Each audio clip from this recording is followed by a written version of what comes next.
விபச்சாரத்தினால், கவனிங்க, தன்னுடைய இச்சையினால், தன்னுடைய இன்பத்தினால் பணத்தை சம்பாதித்தாள், நிம்மதியை இழந்து போனாள்.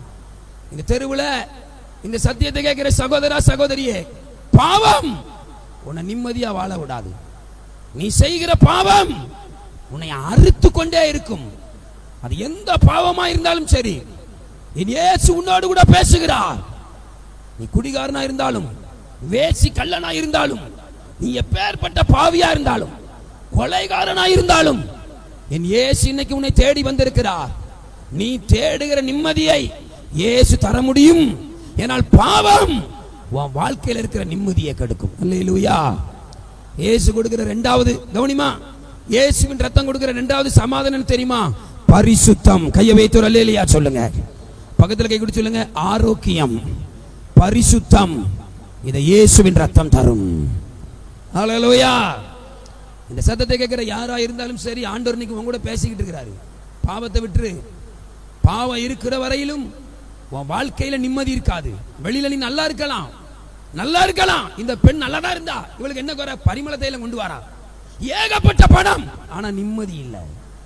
ஏன்னா இச்சை, இந்த பாவம் அவளை அறுத்து கொண்டே இருந்தது. இன்னைக்கு அநேகரோடு கர்த்தர் பேசி கொண்டிருக்கிறார்.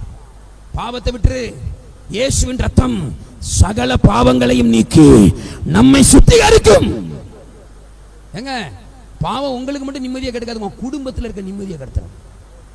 நிறைய குடும்பத்தில் ஏன் பிரச்சனை? குடியினால பிரச்சனை, வீட்டில் தரித்திரியம். ஏன்னா சம்பாதிக்கிற பணம் வீட்டுக்கு வர மாட்டுக்கு. வீட்டில் 3 பிள்ளை இருக்கு, சம்பாதிக்கிற பணம் வீட்டுக்கு வர மாட்டுக்கு. கள்ளக்காதல். அன்னைக்கு பேப்பர்ல பாக்குறேன், நல்லா இருந்த குடும்பம் 3 பிள்ளைகள் செத்து போச்சு. ஏன்னா எவனோ ஒருவனோட கள்ள தொடர்பு வைத்ததுனால சமாதானமா இருந்த குடும்பத்தில் சமாதானம் கட்டி 3 பிள்ளைகளை கழுத்தை நெரிச்சு கொண்டிருக்காங்க. ஏன் குடும்பத்தில் சமாதானம் கட்டி போகுது? நல்லா இருந்த அன்பா இருந்த குடும்பத்தில் சமாதானம் கட்டி போக காரணம் பாவம். பாவம் உன்னையும் வாழ விடாது, உன் குடும்பத்தையும் வாழ விடாது. ஆனா இயேசுவின் ரத்தம் உன் வீட்டு நிலைக்கால்களில் தெளிக்கப்படுமானால், இயேசுவின் ரத்தம் உன் வாழ்க்கையில வருமானால், பாவத்தின் வேரை எடுப்பார். அது நிமித்தம் வந்து பிரச்சனை மாற. நம்புறவங்க கையை தட்டி கர்த்தரை மகிமைப்படுத்துங்க.